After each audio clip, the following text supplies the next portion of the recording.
Señoras y señores, le tenemos en línea a la directora de Registros Públicos, la señora Lourdes González. ¿Y por qué la llamamos? Porque ha ocurrido un hecho grave y no nos hemos detenido demasiado y necesitamos saber la verdad. ¿De qué estoy hablando? Estoy hablando de las 4 propiedades que el señor Alexandre Gómez le pasa, según el señor Oscar Tuma, el doctor Oscar Tuma, le pasa en concepto de pago. ¿Qué es lo que llama la atención a todo el mundo?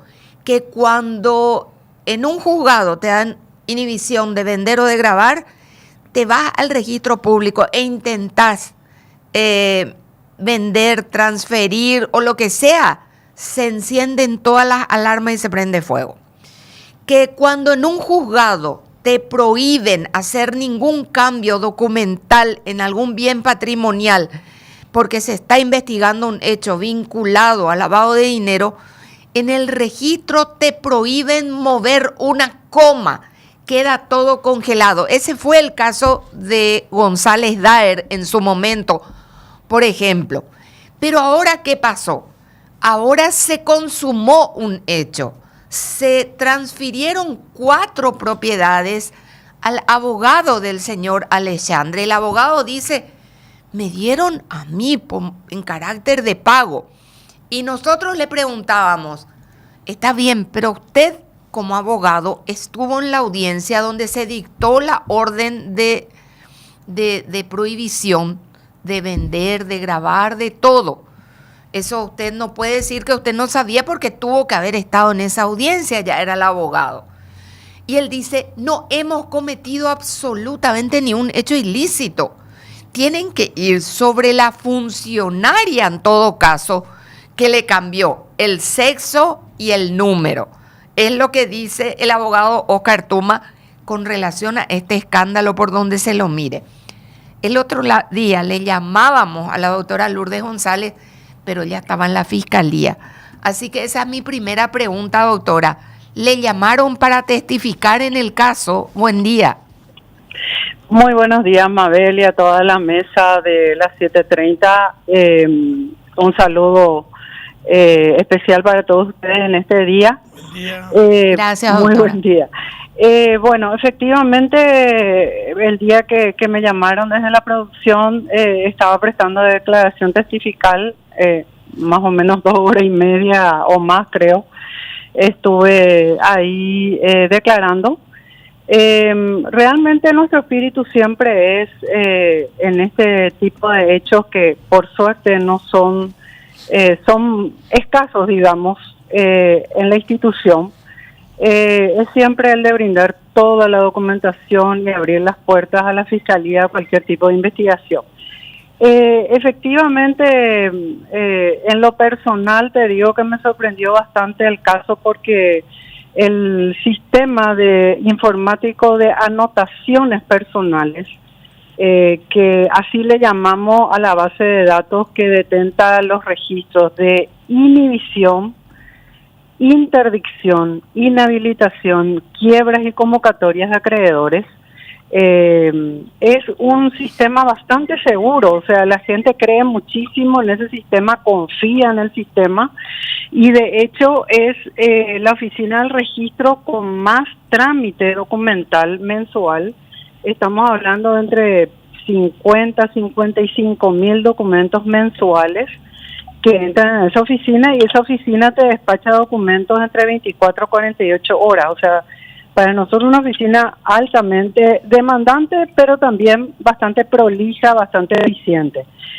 Me sorprendió por el hecho porque nosotros, digamos, tenemos un sistema no escrito, pero bien establecido entre las jefaturas del registro inmobiliario, sobre todo, que son hoy día 48 oficinas en turno tarde y mañana, en que cuando se trata de inmuebles que están sometidos a un proceso penal y en especial a estos hechos denominados transnacionales, hay algún movimiento, hay un informe o un pedido de certificado o lo que fuere, ya reportan las jefaturas a la dirección del registro inmobiliario, con lo cual siempre estamos ahí poniéndole la lupa a estos casos. El problema acá se dio por dos vías. En primer lugar, se modificó el sistema de interdicción, habiéndose cargado correctamente la inhibición contra este señor y otras 6 personas que estaban en el mismo oficio judicial. Al día siguiente nos trae el sistema de que una persona con una funcionaria con un identificador informático, un usuario informático bien determinado, realizó una modificación en cuanto a los nombres de esta persona, cambiando su género. Opa, a ver, doctora, entonces, acá sí o sí hubo intencionalidad, porque yo todo este tiempo pensando, a alguien se le escapó una A, decía, alguien no metió un número, usted dice otra cosa, usted dice, se metieron correctamente los datos de 6 o de 7 personas, correctamente se metieron los datos, pero después ustedes hacen la trazabilidad y se dan cuenta que un usuario o usuaria entró a cambiar deliberadamente los datos. Sí, es deliberado. Obviamente la fiscalía determinará si fue esta funcionaria o qué pasó, ¿verdad? Pero nosotros tenemos para eso bien identificado el ID de todos los usuarios del registro, que son más de 1.200, 1.300 en este momento. Una funcionaria X es la que carga las inhibiciones, las carga correctamente.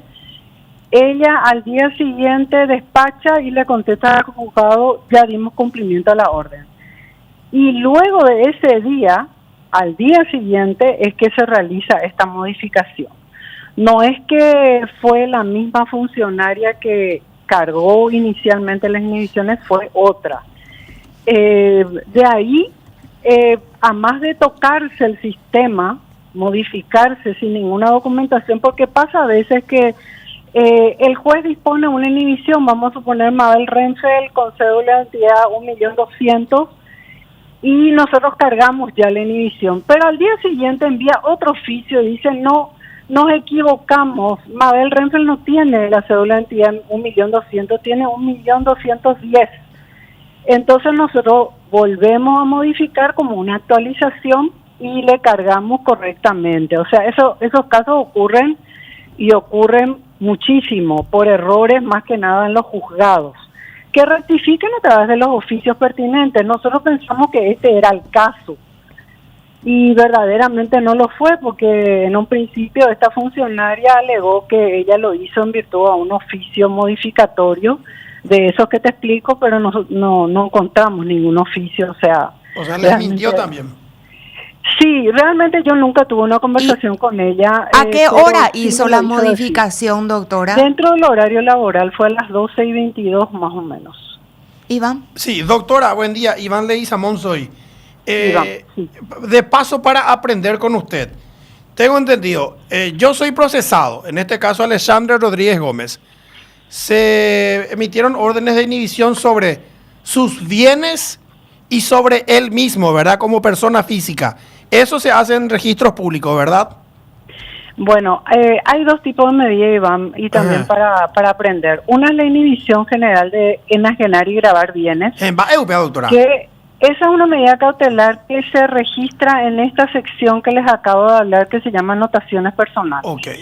Y eso hace que Iván no pueda disponer de ningún bien, sin importar cuál sea, cualquier bien registrable. Me estoy refiriendo que puede ser inmuebles, pueden ser vehículos, pueden ser buques, aeronaves, incluso marcas y señales de ganado. O sea que ahí está bloqueado Iván como persona Iván, física. Tal cual. Entonces yo le digo a Iván, usted, señor, tiene imposibilitada la posibilidad, valga la redundancia, la posibilidad de vender o de dar en hipoteca o de prendar sus bienes. O sea, no puedo tocar nada que tengo.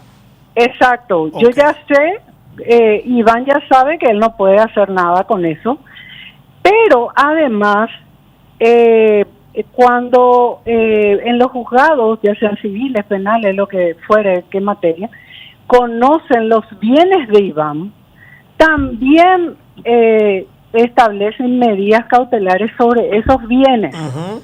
Y esas pueden ser embargos, pueden ser anotaciones de litis, pueden ser prohibiciones de innovar y de contratar. Realmente el efecto muy similar a la inhibición, tratándose de los bienes en particular, son las prohibiciones de innovar y de contratar. Y en este caso, doctora, ¿qué fue? En este caso, a usted le llegó un oficio para bloquearle a Alexandre Rodríguez Gómez como persona física, ¿verdad?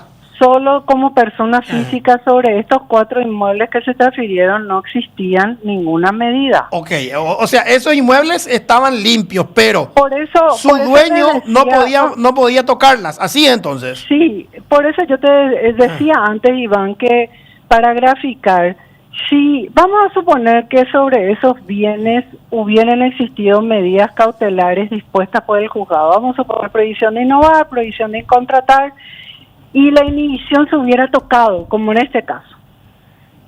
No se hubiera podido materializar igual la transferencia porque ya la jefatura de inmueble le hubiera reportado a la dirección de registro inmobiliario, mire, estos inmuebles que tienen prohibición de innovar contratar se pretenden vender. Y ahí nos hubiera tocado las alarmas, pero en este caso no pasó porque esos inmuebles no tenían ninguna medida. Entonces, el notario, al formalizar la escritura pública, pide certificados al registro. Un certificado es el famoso certificado de dominio que se pide sobre los bienes, sobre el inmueble en este caso, y el otro es el certificado de anotaciones personales, que es justamente esto de inhibición y demás. Al escribano, en apariencia, no lo sé, pero en apariencia le costaba libre la disponibilidad de esta persona, y los bienes también estaban libres, ergo podía vender, podía formalizar, la transferencia de dominio, y así se hizo y luego se registró y no nos sonó ninguna alarma. Claro, tú no tienes razón entonces en el hecho de que efectivamente ni Alexandre ni los bienes estaban bloqueados. Solo que Alexandre sí tenía que estar bloqueado si es que una funcionaria de su oficina no entraba a modificar el nombre en el sistema. Así es, ¿verdad? Así es, pero yo te hago la siguiente puntualización. El expediente judicial está para conocimiento de todas las partes. Las partes son los procesados, obviamente el juez, los defensores, los abogados, etcétera, y ellos conocen la situación del expediente. Entonces, por más de que, digo yo, el registro le hubiera dicho, está libre, pero como si en el expediente está la orden de inhibición y la orden de inhibición fue anotada. Es lo que yo no llego a comprender. Él teniendo una posición de privilegio, digamos, porque esta persona es abogado defensor, debió conocer esa circunstancia, pero esas son cuestiones en las cuales la justicia seguramente, la fiscalía, claro, a presumir la conducta de la gente, pero y tampoco exonera de responsabilidad, obviamente, a la institución Mabel, que efectivamente nosotros, aparte de ser apartada de la funcionaria inmediatamente, se está en realidad realizando una auditoría desde el año 2006 de toda la base de datos de anotaciones personales en este momento. Nosotros no podemos quedarnos tranquilos con lo que pasó. Como digo, es una de las oficinas con más alto tráfico de documentos y nosotros tenemos que devolver a la ciudadanía la confianza y seguridad que tienen de hecho en esa oficina registral. ¿Qué de lecciones nos deja el caso, verdad? Porque si con esa facilidad y vulnerabilidad pueden alterar un patrimonio documental que termina después como una réplica de terremotos que afectan todo, ¿verdad? Eso les lleva a ustedes también, me imagino, a hacer una búsqueda de mayor integridad todavía del sistema y asegurarse que no lo pueda tocar cualquiera.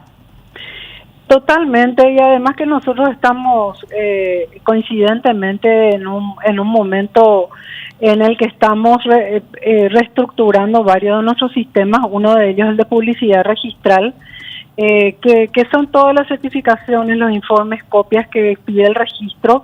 Lo estamos poniendo ahora en una nueva plataforma a partir del mes de agosto con mayores facilidades al público, y hemos aprovechado este momento para dotar de mayores seguridades a ese sistema en particular, y luego el que vamos a tener lógicamente con Catastro, porque ya estamos a 6 meses de la implementación del Registro Unificado Nacional. Estamos trabajando ya en esa implementación. De hecho, el día de ayer generamos desde el registro público la primera prueba de entrada de Catastro en el registro público, en la base de datos del registro público. Para nosotros es una gran victoria porque esto se está haciendo con 0 costo al Estado. Lo están haciendo nuestros informáticos, tanto del Catastro como del registro. Eso me llena de muchísimo orgullo, verdaderamente. Y tenemos que navegar con todo esto porque decía, a pesar de pensar y repensar en dotar a todo lo tecnológico de las mejores seguridades, siempre te queda el lado humano, ¿verdad? Y yo le decía a la gente, lastimosamente a ningún funcionario que uno contrata ni en el sector público ni en el sector privado viene con un certificado de honestidad o de integridad, y uno tiene que confiar y queda a manos de esa persona. Entonces, bueno, eso queda siempre como resabio para todos. Totalmente. Esta persona que tocó deliberada e intencionalmente el sistema de registros públicos está apartada del cargo ahora. Imagino sumario en marcha, doctora. Es así, la Corte ha iniciado el sumario administrativo, esa persona está suspendida en el cargo, así que, bueno, esperemos que también pueda proporcionar mayores información a la Fiscalía, que es lo que todos queremos saber: quién le pidió, si lo hizo en primer lugar, quién le pidió y cuáles han sido las reales intenciones de esto que nos hace mucho daño, repito, en la imagen institucional. Nos estamos refiriendo a la funcionaria Alcira Celeste Rodríguez Flores, que de hecho ya está imputada. Doctora, ¿ella qué cargo específicamente ostentaba y si ese cargo es superior o inferior al de la funcionaria que cargó inicialmente la inhibición? Ella tiene el mismo cargo presupuestario que la que cargó. Ahora, su perfil informático es superior. Ella tiene el perfil de supervisora, o tenía el perfil de supervisora, con lo cual podía realizar cambios o actualizaciones en el sistema. O sea, tenía privilegio informático. Claro, porque yo le explico... Privilegios de usuario sería, directora. Exactamente, y así como lo tenemos en todas las oficinas, porque claro. Obviamente que es imposible. La gente cree que porque los 2.500 oficios judiciales que ingresan al día del registro están dirigidos a mí, que todo lo gestione yo, ¿verdad? Toda la gente tiene de repente esa creencia, ¿verdad? Pero realmente por debajo hay un montón de gente trabajando repetidas. Solamente en el inmobiliario tenemos 48 oficinas trabajando de mañana y de tarde, y después en todo el país para lo que refiere al registro del automotor y demás. Y en todas las oficinas hay diversos perfiles de usuarios, y el perfil superior lo tiene una sola persona, que es el administrador del sistema. Esa persona es el que puede realizar todo tipo de modificaciones y actualizaciones, y aún así esa persona puede ser auditada, y puede ser auditada por la Dirección de Tecnología de la Corte Suprema. Entonces, con esos controles trabajamos. Gracias a esa auditoría también se pudo cotejar y llegar a esta persona, porque a lo mejor en otras instituciones con sistemas más vulnerables no se hubiera podido saber nunca quién tocó el sistema. Totalmente. Y en este caso sí se pudo. Y bueno, estamos trabajando, vuelvo a repetir, en ajustar aún más ese sistema y que la gente se sienta segura. Nosotros tenemos muchísimos casos, Mabel, de estos que tienen que ver con narcotráfico.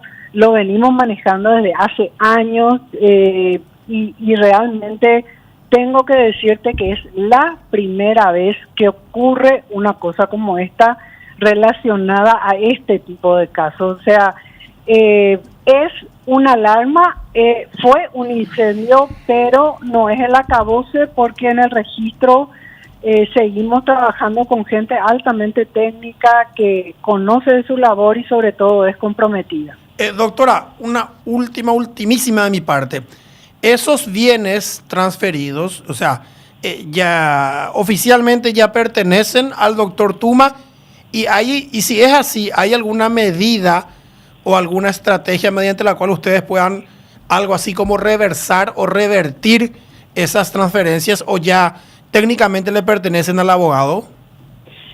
Los inmuebles están a nombre de él. Ahora mismo tienen medidas de prohibición de prohibición de innovar y de contratar. Es decir, él si quisiera vender o hipotecar no podría hacerlo. Pero la propiedad es perfecta hasta tanto se entable alguna acción civil o penal por la cual se anulen esas transferencias, y tengo entendido que ya la Fiscalía y el Juzgado están trabajando para ello, por lo menos es la noticia que me hicieron llegar. Okay. Doctora, muchísimas gracias por atendernos. Como usted dice, sí, esto fue un incendio, definitivamente fue un incendio, una alarma gigante que ha sonado, pero siempre este tipo de cosas son las que a los que manejamos, tecnología, son las vulnerabilidades las que nos ayudan a construir fortalezas, ¿verdad?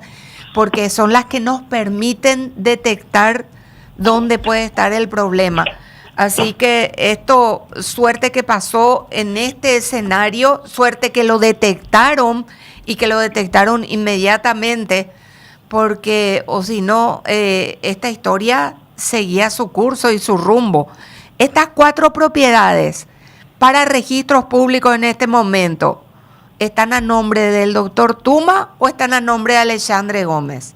Están a nombre de Oscar Tuma. Gracias, directora. Gracias por el tiempo. Muchas gracias a ustedes, que sigan pasando un lindo día. Igualmente. Gracias. Lourdes González, directora de Registros Públicos. Acá me agregan los compañeros de judiciales. Sí. Ana, te quiero preguntar algo. Y enseguida contás eso. Ok.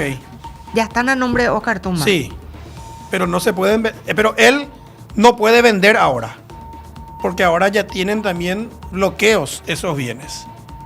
O sea, oficialmente pero ¿y si el hecho de la transferencia fue eso irregular? Se concretó. Pero se concretó, pues. Ahora, por eso le pregunté si es que hay alguna medida y están viendo cómo anular, dice, pero cómo retroceder. Pero técnicamente se concretaron las transferencias. Acá los compañeros de judiciales que están siguiendo en detalle este caso nos señalan lo siguiente.